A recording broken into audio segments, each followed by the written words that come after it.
v súvislosti s právom človeku napadne hocičo a možno aj nič, čiže sa to mohlo aj volať, dajme tomu, retrospektívna interrupcia, to by bolo podľa mňa zaujímavejšie.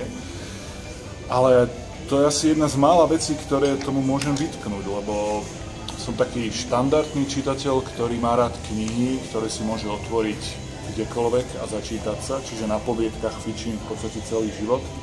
A taký môj benchmark základný je Stephen King a jeho Night Shift, nočná zmena. A táto poviedka by sa tam v pohode akože medzi tými všetkými deťmi kukurice a mangelmi a podobnými záležitosťami či mangliami bez problémov obhájila, lebo je napísaná veľmi dobre, sviežo, dynamicky, je tam stroj času, čo ja vyžadujem pri fantasy, zbožňujem čokoľvek, čo súvisí so strojom času. A odohráva sa to v roku 2221. Plná fantázia. A som si takmer na 100% istý, že to napísala autorka, poviem tak 17 až 19 rokov, lebo je tam jedna magická veta, že na to, aký bol nadržaný, vydržal len chvíľu. Áno, milé autorky nádejné, tam je nepriama úmera medzi nadržanosťou a výkonom.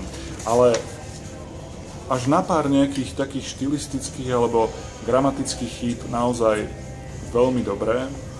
A som rád, že punk žije aj v roku 2221, alebo v roku 2014 sa zdá byť riadne skapatý, ale tá hlavná hrdinka je neopunkerka a používa výrazy ako ty skurvisyn hadí. Dosť dobré nadávky v roku 2221. A som rád, že ten sex, ktorý tam je, nie je samoučelný, ale speje v podstate k pointe, ktorá je veľmi fajn.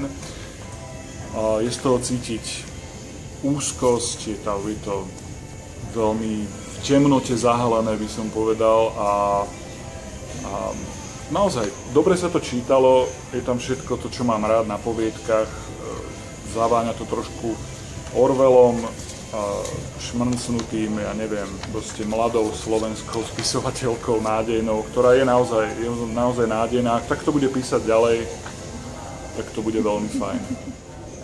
Je určite veľmi náročné napísať čokoľvek, od poviedky až po román, alebo aj blog je veľmi ťažké napísať, málo kto vie písať, to si len zvláštni ľudia myslia, že písať je jednoduché, písať je veľmi náročné. A podľa mňa, teraz čo ja mám rád, je dôležité robiť s príbehom, robiť s emóciami a naozaj, aby to bolo na príbehu postavené, na dobrom nápade a okolo toho čo najmenej vaty, čo najmenej toho nešťastného literárneho šmé a ono to pôjde.